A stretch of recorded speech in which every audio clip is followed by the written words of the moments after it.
So I attached my dash cam, cleaned up the window, attached the dash cam. It looks okay. It has now, instead of a 3M sticking plate, it has this suction cup. And to start recording, when the engine is working, I just have to plug it in and it starts by itself. Okay, you probably want to see the big tamale.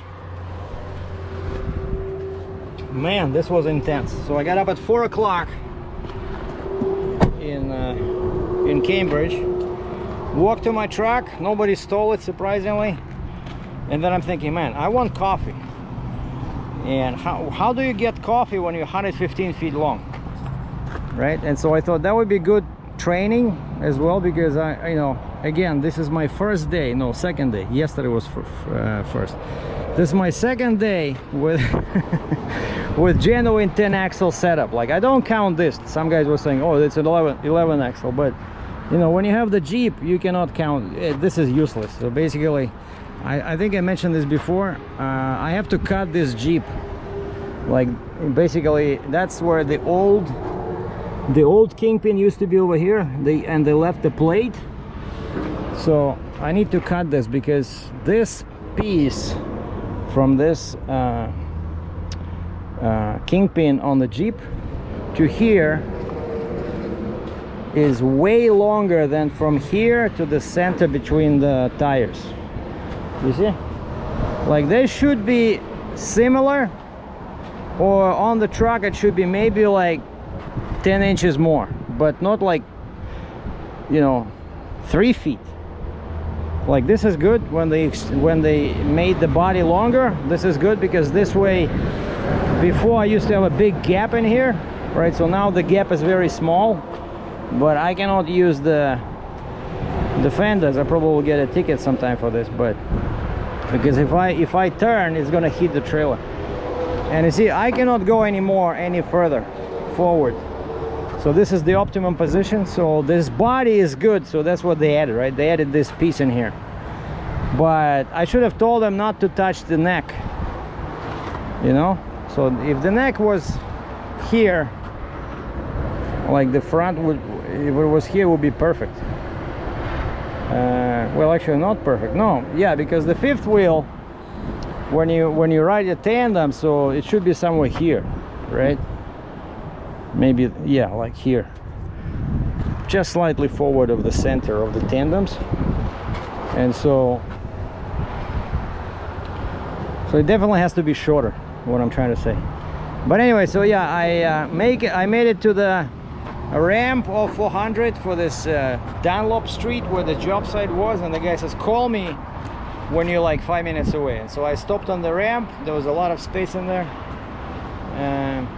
Oh yeah, and so I went for coffee, and I did a couple of circles, and I was able to get Starbucks, which opened at 5 o'clock in the morning. So I just parked on the street, and then I was able to turn. And actually, my first experience was, I was surprised how well the tandem goes around corners. It's pretty much like 2+2, because there's so much weight there on the two axles, right? So it's much better than a 3+1, because 2 axles are turning harder than 1, right?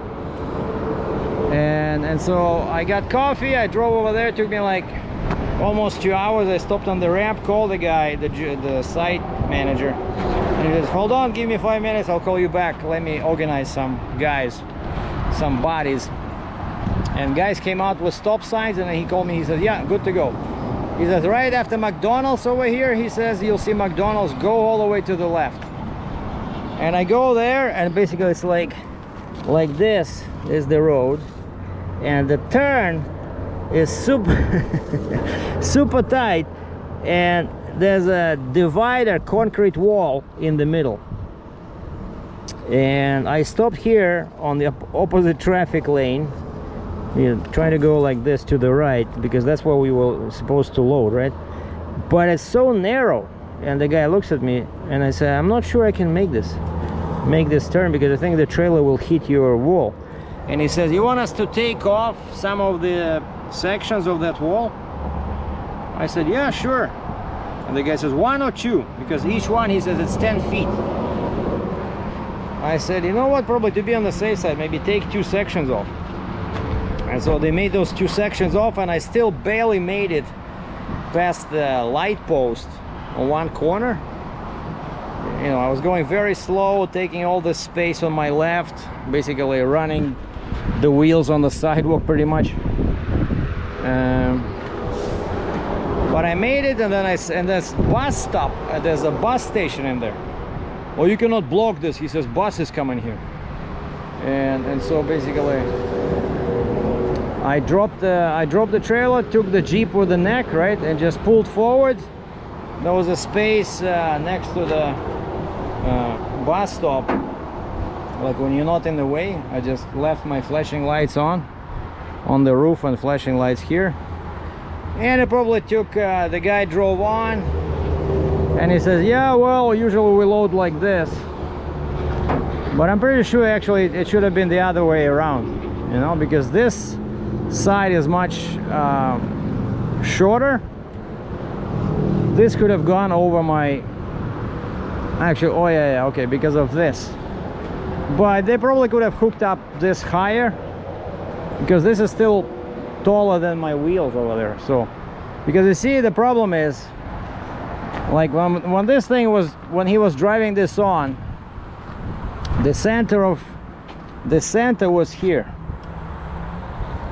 See, like that's the big gear, right? So usually if it's an excavator or something, right, the center is here, but on this one the center of mass is here. So this should be somewhere near my light, but because of that I cannot go forward, you know. So yeah, ideally this should be pointing that way, and then this could go, see, over this area. Yeah, and I hear that hissing sound. That's my equalizer. Equalizes the pressure. So I put a lot of weight, a lot of air in the airbags. But like one cool thing is that I did this video, if you remember yesterday's video, remember how these axles were like this? See now how they're perfect, almost like a nice lineup, you know.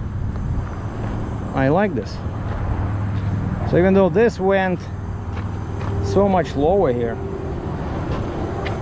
but it's under a lot of pressure, so this is good. So it's basically straight line going backwards. And my pressure, you see, it's over here, what is it, 60 psi, which is good. So yeah, this is definitely better for the trailer. 3+2 is better. Takes some you know, getting used to, because it's so long. You gotta think twice before you go somewhere. Like here, I'm surprised there's so much space in here, right? So now I'm just about to go in. There's a restaurant in there. Just gonna go and grab some lunch, breakfast. But yeah, basically, let's say if they said it's 110,000 pounds, so I put one chain on each corner like this over, then one binder on each corner, and then 2 chains here like towards the body, and 2 chains in the front. So that's all I did, and I was done out of the job site at 9:30. So I showed up at like 10 to 7. My appointment was for 7, and I finished before, you know, I had 3 hours to finish, and I finished in 2.5. And so now I call my friend Alan. He's gonna come up around 1 o'clock because he's not too far from here, and we're gonna go in his pickup truck somewhere for lunch, because he wanted to see this monster machine. But yeah, this is definitely a very interesting load. My first time with a true 10 axle, right? So 1 2 3 4 5 6 7 8 9 10 10 axle. So in US back in the day, this used to a setup like this, usually you charge people $1 per axle US plus permits. Okay, I'm not kidding. So load like this in the States. In Canada, of course, it's cheaper. And my broker is Canadian. But that's what would be ideally. You take $1 per axle, so 10 bucks US per mile, plus permits. But nowadays, I would also add probably another $1 a mile for fuel. So because fuel is so crazy expensive now. So that's my adventure, boys and girls. That's how I'll be making my money for my accordion, which is supposed to come in at the end of this month.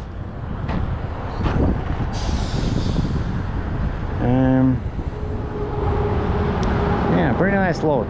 So I hope the job site where I'm delivering is not too bad, because I picked this up at the job site and I'm delivering at the job site. But you know, they always have a bunch of guys with stop signs. So they can always stop traffic, you know. And the guy was really helpful, the site manager. I was super grateful. I thanked him from the bottom of my heart, because he took me in the truck, right, to do a reconnaissance. He was showing me how to get back to the highway, and we went one way, then the other. He says, what do you think? I said, okay, this one, option A. But I said, I need your help on 2 intersections. Can you stop the opposing traffic? And he says, no problem. And so these guys were amazing. Like, without them, it will be very hard for me to get out.